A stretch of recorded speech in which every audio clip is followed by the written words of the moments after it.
A yardstick, or really any straight stick, is probably the most useful object for improving your posture outside of things like a video camera or mirror which we use for visual feedback. Today we're going to be using a yardstick again.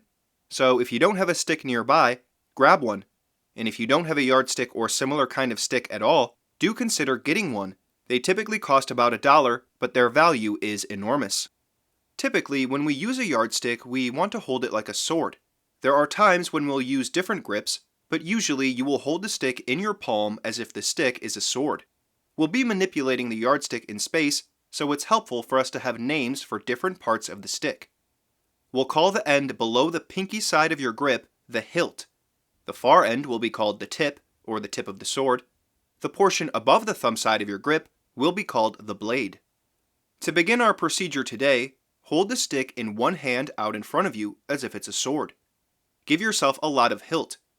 The instructions are for you to point the tip of the sword towards your upper sternum and move it so that the tip goes against your upper sternum. You want the stick to be horizontal, so that the hilt of the sword is pointing straight out in front of you. Make sure you don't change your grip as you move the stick. Hold the stick like a sword. This is another procedure where having a webcam or camera set up to record you would be massively informative. A mirror can also work. Give this procedure a try before continuing the video, although even if you have the experiment spoiled for you, you'll still most likely experience the same problems regardless. What you will almost certainly find is that this is a difficult set of movements to orchestrate. For some, it may in fact be painful. Essentially everyone will lift their elbow very high to orchestrate these movements, and if you check your video or look in the mirror, you'll see. And it won't be difficult for you to see. It'll be quite noticeable. We may be capable of using our arms and hands to do intricate things, but this experiment should show you that when you have to make movements that are outside of your habit, you don't have nearly the same control.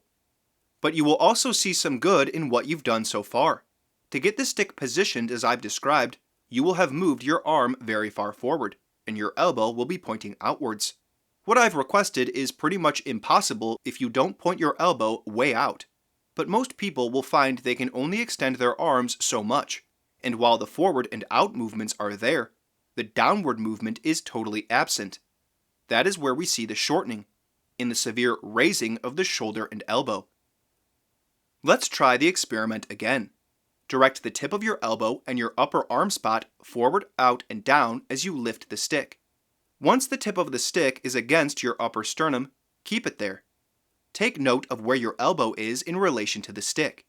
The goal is to have your elbow well below the stick. Keep the hand at the height of the armpit and move the elbow forward, out, and down to move it below the stick.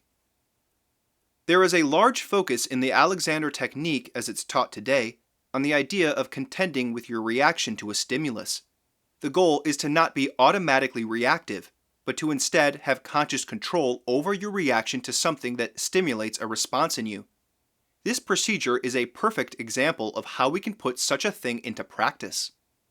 The stimulus is the orchestrated movement that has been requested of you, to point the stick against your upper sternum in a specific way. The habitual reaction we saw is one of shortening, where you had to extend to complete the act you did. You extended your elbow forward and out, but you massively shortened by pulling the shoulder and elbow way up in response to the stimulus. But we can change this response by applying our directions. When you're confronted with the stimulus to bring the tip of the sword to your upper sternum, if you follow your directions, you will have the means whereby to extend your entire arm and shoulder as you respond. If you work with this a bit, I think you will see that you can change your response to a stimulus by applying the appropriate directions to bring about lengthening and widening in your body. You should be able to keep your shoulder down and your elbow below the stick as you bring it from the height of your elbow to your upper sternum. This procedure was rather shocking to me when I first used it. At first, it seemed impossible to not lift my shoulder and elbow, but when I saw that I could move my elbow and shoulder down throughout the act, I realized I had a lot more options than I thought in how I use my arms. My feeling sense said I had to lift my shoulder and elbow. The idea of not lifting the shoulder and elbow would not even have crossed my mind. It was not an option I was aware I had. But after working with this procedure, I knew I could do otherwise, if I followed my directions. So if you want to take control over how you react to stimuli in your day-to-day life, how do you do that?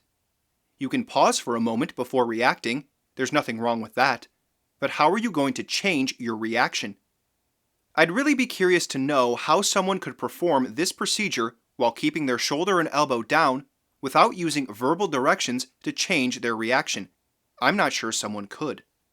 Most of us use our arms a lot, practically all day long, to do all sorts of things. Try to observe yourself and see.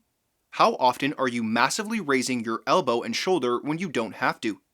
Can you pause when confronted with a stimulus and use your directions to change your reaction from a habitual one to a reasoned one? I'll leave you with a fairly easy question today. I've put forward that we would like to have the arms rest vertically straight in front of the plane of the ribs. We've looked at how we can move the arms forward so that they're no longer retracted and flexed, but are instead extended. But what is the other variable that we can manipulate to get the arms forward of the plane of the ribs? Think it over and then join me next episode, and we'll continue our journey.